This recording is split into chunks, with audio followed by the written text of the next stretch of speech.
isa po sa mga host ng Radyo La Verdad 1350. Good morning po, Brother Good morning, Bear. Celine. Ayan, bati po kayo sa ating mga kasambahay. Hello po sa inyo lahat at magluluto po kami. Ayan, totoo yan mga kasambahay, abangan nyo. Pero ano po ba yung mga pinagkakaabalahan nyo po ngayon, Brother Bear, sa Radyo La Verdad? Opo, maliban sa mga news at ng two programs namin sa Radyo La Verdad, ikonsulta mo at business natin to, ay madalas pa ako magluto sa bahay. Talaga po, mahilig Nahalata niyo po ako. Awesome! Maraming kain. Hindi naman, ayan. Ang call time ko ay 5 a.m. Pero nandito na ako ng 4, siguro mga 4:45 para sa konting briefing. Kaway naman, Jaja. Diba? Sabi niya po, magandang skin ko ngayon kahit na laging na initan. Concealer, yung sabi ko. Sa powder na lang. Sabi niya, huwag daw akong gumamit ng concealer. Okay na yung powder. Yes. Nagbabalik po ang Good Morning Kuya! At ngayon mga kasangbahay, ngayong oras po ay oras na para sa ating Cook It Right. Kasama po natin ngayon si Mr. Manuel Recuenco, also known as Brother Bear, ang isa po sa mga host ng Radyo La Verdad 1350. Good morning po, Brother Good morning, Bear. Celine. Ayan, bati po kayo sa ating mga kasangbahay. Hello po sa inyo lahat at magluluto po kami. Ayan, totoo yan mga kasangbahay, abangan nyo. Pero ano po ba yung mga pinagkakaabalahan nyo po ngayon, Brother Bear, sa Radyo La Verdad? Opo, maliban sa mag-monitor ng news at ng two programs namin sa Radyo La Verdad, ikonsulta mo at business natin to, ay madalas pa ako magluto sa bahay. Talaga po, mahilig Nahalata niyo po ako. Awesome! Maraming kain. Hindi naman, ayan. Pero bukod po sa hosting, nabalitaan din po namin, Brother Bear, na mahilig kayo magluto at magaling daw kayo magluto. Ay, hindi Totoo ako ba yun? magaling, Celine. Ano lang.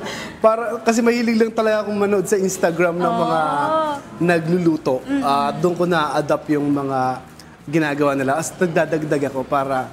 Kasi yung pag sinunod mo yung mga ingredients nila, parang sila lang ang masarap para sa kanila, no?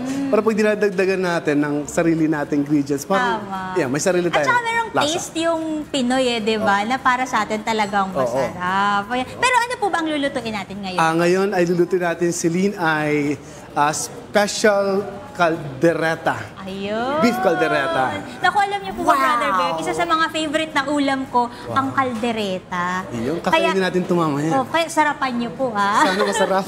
Ayan. Pero ano po yung mga ingredients na gagamitin natin for today? Well, kailangan natin ng beef at kailangan natin ng bell pepper, tomatoes, kailangan natin ng garlic at 8 ounces ng tomato sauce, 1 piece tomato chop, 2 cups ng beef broth. Ayan, sige Brother Bear, simulan na natin ang ating dish. Ngayon, ano po ba yung una nating gagawin? Yan, una natin gagawin ay tanggalin natin ang takip. Paano natin malalagay dito? Sige.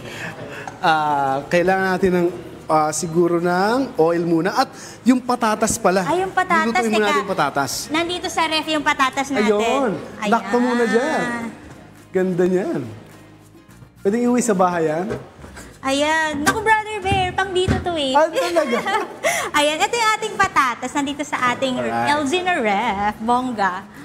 Yung panalo yan. Lagyan na natin ng oil para maprito na natin. Parang gusto kong iuwi yung ref niya. Yung ref natin. Pero Brother Bear, matanong ko lang kasi nabalitaan ko na dati pala kayong DJ sa isang FM station. Opo. Doon po ba kayo nagsimula? Opo. Yung sa Manila nila dito, 2008, 2005, dun sa probinsya, sa Bicol, kasi taga Bicol ako, doon ako nagsimula.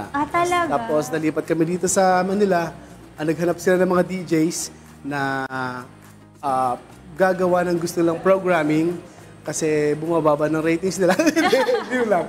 Ayan. Papaganda ng ratings, ayan. Nag-gano'n sila, nag-reformat. So, doon ako nagsimula. So, doon ka po una talaga nakilala?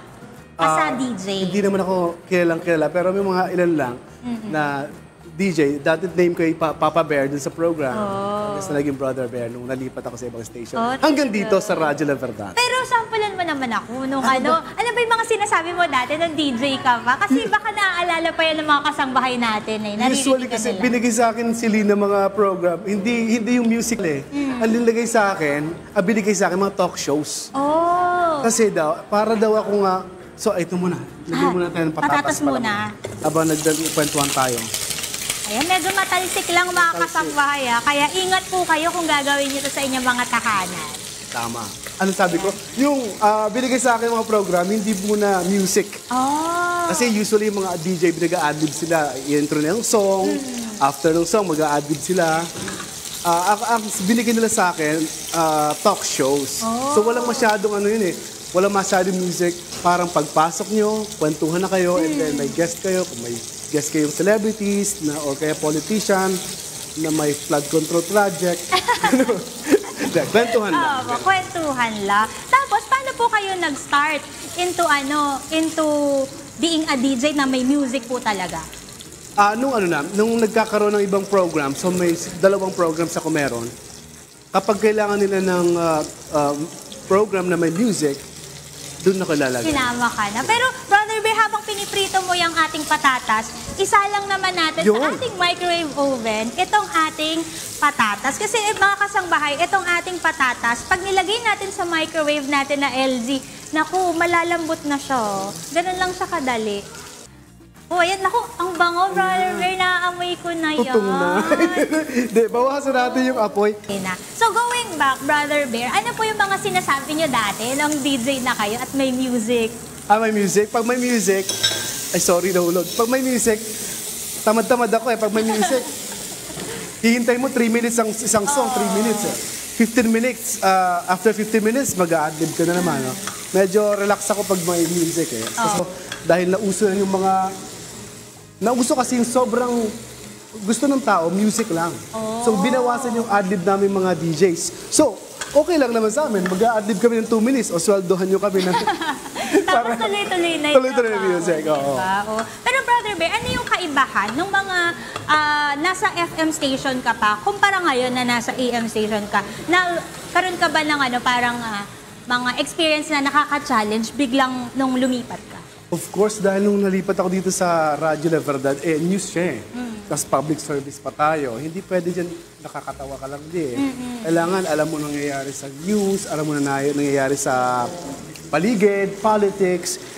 Lagi ka nakamonitor sa mga balita, sa UNTV, pati international news. Kaya naiba. Pero mas na-challenge ako doon. Kasi gusto ko rin talaga. Kasi kahit bata pa ako, high school ako, hindi ako madalas nakikinig ng FM. Ang pinapakinggan ko, AM. AM talaga. Kasi ang parents ko, mahilig din sa news, sa radio news. Gano'n. Kaya pala. Kaya medyo kahit pa paano meron kang idea nung nakarating ka sa AM. Pero ano na po ba nangyayari dito sa niluluto natin? So nilagay natin, ginigisa na natin mga kasangbahay yung ating aromatics, yung ating bawang, sibuyas, at saka nilagay na rin natin yung kamatis. After that, nilalagay na ni Brother Bear ang tomato sauce. Ang tomato sauce. Pero masarap din talaga. Buti na lang nagkaroon ng anong tawag ditong tomato paste. Tomato paste. Pampalapot naman itong ating tomato paste. Alagyan natin ang beef. Tapos yung beef. Usually ito, sa Spain, ang ginagawa nila nito, hindi beef eh. Sa Pilipinas lang gumagawa ng beef. Goat talaga sa kanila, sa lamb. Yan ang ginagawa sa kanila. Kasi sa kanila, nung ma-adapt na natin, yung beef na naging beef na talaga. Kasi mas maraming baka sa atin. At saka mas Filipino taste talaga ang baka. Pero Brother Bear, wait lang kasi ang init eh. Nainitan ka ba? Medyo. Kailangan natin ng tubig. Mag-refresh tayo. Wow. Tingnan nyo naman. Diba? Kita na agad. Ayun, kita na natin. Ito yung tubig natin. Alright. Abutin na natin. Lalo. Ayan. At syempre, para mas refreshing, kuha tayo ng ice. At saan naman ang ice? Ito naman yung ice natin. Dito sa ilalim. Galing. Yun,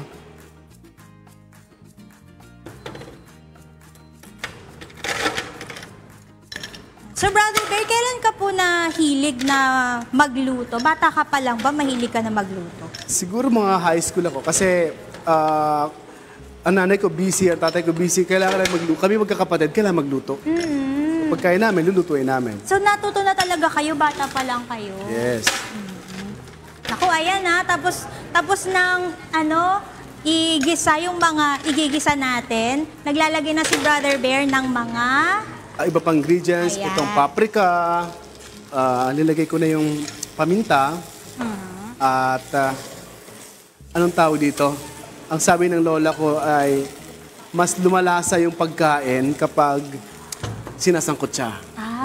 Sangkot siya or saute. At saka ang Pilipino talaga mahilig magsangkot siya, no, Brother Bear? Totoo yan. Eh siguro masarap ang mga luto natin. Yes. At ilalagay ko na itong... Ayan. Lalagay naman natin yung beef broth. Ayan. Naku, parang ang bango-bango na yan, Brother Bear. Sobra. Kakain na tayo natin mamaya. yung tubig natin. O, diba? Bongga. Sa family or 5. So yung requirement nila for refrigerator, mas maliit po. So nilagay po natin siya sa mas maliit na ref para mas convenient po sa mga kapwa natin Pilipino. Pero ito na pag-usapan natin kanina yung naku, ang ganda-ganda naman ng ref natin na ito. Ito ba, sir, ay matipid lang din po talaga. Ang sponsor ng Cook It Right ng GMK and LG. So, mayroon sila dito ang fridge na kakatukin mo lang. Knock twice, see inside. Wow, di ba? Ano? Kaya na kayong iuwi ito.